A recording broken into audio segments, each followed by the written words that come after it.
Hi friends. இன்றைக்கி நம்ம வந்து பார்த்தீங்கன்னா திருச்சி மலைக்கோட்டையை செகண்ட் டைம் வந்துட்டு நம்ம திருச்சி மலைக்கோட்டையிலேருந்து வீடியோ பண்ணுறோம். முன்னாடி நம்ம பண்ணும்போது பார்த்திங்கன்னா மலைக்கோட்டையில் உள்ள 3 கோவில்கள், பிரசித்தி பெற்ற கோவில்கள், மலை அடிவாரத்தில் இருக்கிற, அதாவது ஃபுட்டிலில் இருக்கிற மாணிக்க விநாயகர் கோவிலில், தாயுமானவர் கோவிலில், ஃபைனலாக வந்துட்டு மலை உச்சியில் இருக்கிற உச்சி பிள்ளையார் கோவில். ஸோ இந்த 3 கோவிலையும் பார்த்திங்கன்னா நம்ம சேனலில் முன்னாடியே பதிவு பண்ணியிருக்கிறோம். இந்த கோவில்கள் தவிர்த்து குடைவரை கோவில் வந்து 2 கோவில்கள் இருக்குது. அது தவிர்த்து சமண எச்சங்கள் வந்து இந்த மலைக்கோட்டையில் இருக்குது. மலைக்கோட்டைக்கு வர பெருவாரி மக்கள் வந்துட்டு இங்கே உள்ள அந்த 3 கோவில்கள் மட்டும்தான் வந்துட்டு பார்க்குறாங்க. இந்த அழகான குடைவரை கோவில்களை வந்துட்டு யாரும் வந்து கவனிக்கிறது இல்லை. ஸோ இந்த கோவில் எங்கே இருக்குது, ஸோ அந்த கோவிலுக்கு எப்படி போகணும் அப்படின்னு தான் நம்ம இந்த வீடியோவில் பார்க்க போகிறோம். மலை அடிவாரத்தில் இருக்கிற மாணிக்க விநாயகர் கோவில் நம்ம வந்து என்ட்ரு பண்ணி வெளியில் வந்துட்டோம்னா ஒரு பாதை இருக்கும். ஸோ அந்த பாதையை நீங்கள் கிராஸ் பண்ணிங்கன்னா தான் வந்து நீங்கள் அடுத்து தாயுமானவர் கோவிலுக்கு போக முடியும்.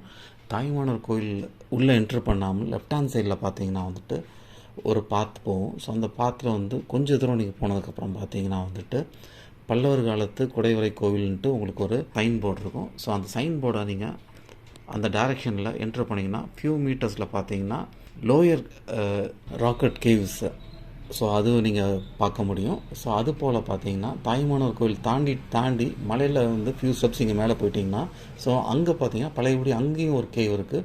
ஸோ அது பார்த்தீங்கன்னா அப்பர் ராக்கெட் கேவ்னு சொல்கிறாங்க. அதுபோல் மலைக்கோட்டைக்கு பேக் சைடில் சறுக்கு பாறைன்னு இருக்குது. ஸோ அந்த சறுக்கு பாறை பக்கத்தில் பார்த்தீங்கன்னா வந்துட்டு சமண சிற்பங்களும் நீங்கள் பார்க்கலாம். இன்றைக்கி நம்ம போகிறது பார்த்திங்கன்னா மாணிக்க விநாயகர் கோவிலுக்கு அடுத்து உள்ள லோயர் கேவ் டெம்பிள் தான் நம்ம போகிறோம்.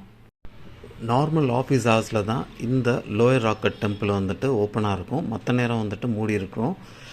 ஸோ இந்த டெம்பிள் வந்து ஆர்கியாலஜிக்கல் சர்வே ஆஃப் இந்தியா அவங்களோட கண்ட்ரோலில் இருக்குது.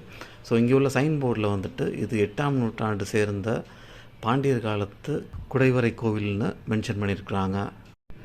இதில் 2 விதமான கான்ஃப்ளிக்ட் இருக்குது. ஒன்று என்ன சொல்கிறாங்கன்னா, மகேந்திர பல்லவர் இருக்கார்ல, அதாவது சமணத்திலிருந்து இந்து மதத்துக்கு மதம் மாறிய மகேந்திர பல்லவனோட மகன் நரசிம்ம பல்லவரை வந்துட்டு 7ஆம் நூற்றாண்டில் இந்த குடைவரை கோவில் வந்து கெட்டதாக சொல்கிறாங்க. சில ஸ்காலர்ஸ் வந்து என்ன சொல்கிறாங்கன்னா வந்துட்டு பாண்டியர்கள் வந்து இந்த குடைவரை கோவில் வந்து கெட்டதாகவும் சொல்கிறாங்க. இந்த குடைவரையில் மொத்தம் 6 தூண்கள் இருக்குது. இந்த 6 தூண்கள் பார்த்திங்கன்னா 4 தூண்கள் வந்து உங்களுக்கு விசிபிளாக இருக்கும். 2 தூண் வந்துட்டு அந்த குடைவரை 2 எண்ட்லேயும் வந்துட்டு ஒட்டின மாதிரி இருக்கும். ஸோ அது வந்து கம்ப்ளீட் ஃபுல் தூண் கிடையாது. இது தவிர்த்து பார்த்திங்கன்னா வந்துட்டு 2 சாங்டம் வந்து இந்த குடைவரையில் இருக்குது. அதுபோக விநாயகர், கார்த்திகேயா, பிரம்மா, சூர்யா, துர்கா இவங்களோட லைஃப் சைஸ் ஸ்கல்ப்சர்ஸ் வந்துட்டு இந்த குடைவரை கோவிலில் வந்துட்டு செதுக்கியிருக்காங்க. ஒரு சாங்டமில் 2 துவாரபாலர் இருக்காங்க. என்ட்ரன்ஸில் உள்ளே வந்துட்டு விஷ்ணு இருக்கார். இன்னொரு சாங்டம்லேயும் 2 துவாரபாலர்கள் இருக்காங்க. ப்ராபப்ளி அங்கே வந்துட்டு சிவன் இருந்திருப்பார் அப்படின்னு சொல்கிறாங்க.